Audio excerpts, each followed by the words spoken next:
iresaka ny tsodrano isika, ny tsodrano dia milaza avy hatrany fa ny zavatra aroso na zavatra hoentin'ny rano dia manova zavatra ary ihany koa tsy miverina any amin'ilay ny andohany intsony. Ny olona no miverina ny andoha rano fa tsy ny rano no miverina any amin'ny lohany akory. Zany hoe rehefa mivoaka ny rano ao am-bavan'ilay mpitsodrano dia mandeha ary tsy miverina intsony fa tsy maintsy metefany amin'izay anirany azy. Tahaka izay koa ny loharano, rehefa mivoaka amin'ny loharano ny rano dia lasa ary tsy miverina intsony izay rano izay fa rano vaovao indray no mipoitra eo. Toy izany koa hoe rehefa tonga ny ranonorana dia amin'iny vanim-potoana iny izy ny tonga eo amin'ny toerana ilatsahany io fa rehefa tafidina any amin'ny tany izy dia tsy miverina amin'ny toerana iny intsony fa mety toeran-kafa indray no hiverinany raha miverina eto ambony tany indray izany rano izany.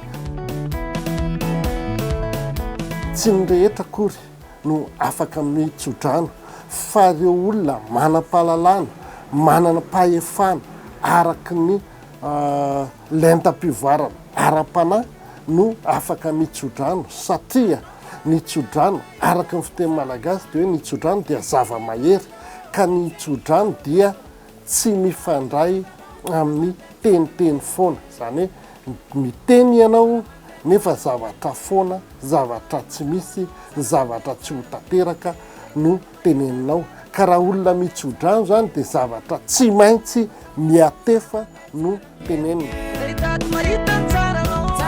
Ka ny fomba atao rehefa mitsodrano teo amin'ny fomban-drazana malagasy no resahana dia alain'ilay zoky ray aman-dreny ny rano izay nalainy teny amin'ny loharano ary ataony ao am-bava. Rehefa ataony ao am-bava iny rano iny dia mifantoka tanteraka amin'izay faniriana na firariana ny soa ho tanteraka amin'ilay olona ilay mpitsodrano, ilay ray aman-dreny zany, ilay dadabe io na dady io na zay olona mpitsodrano rehetra dia ataony ao am-bava ilay rano dia mifantoka izy ka ilay herim-panahy ao anatiny dia alefany ao anatin'io rano ao am-bavan'io avokoa dia rehefa avy eo fafiny any amin'ilay olona tsofina rano. Ny tena fanao zany dia tsofina tokoa ny rano avy ao am-bava, tsofina makany amin'ilay olona.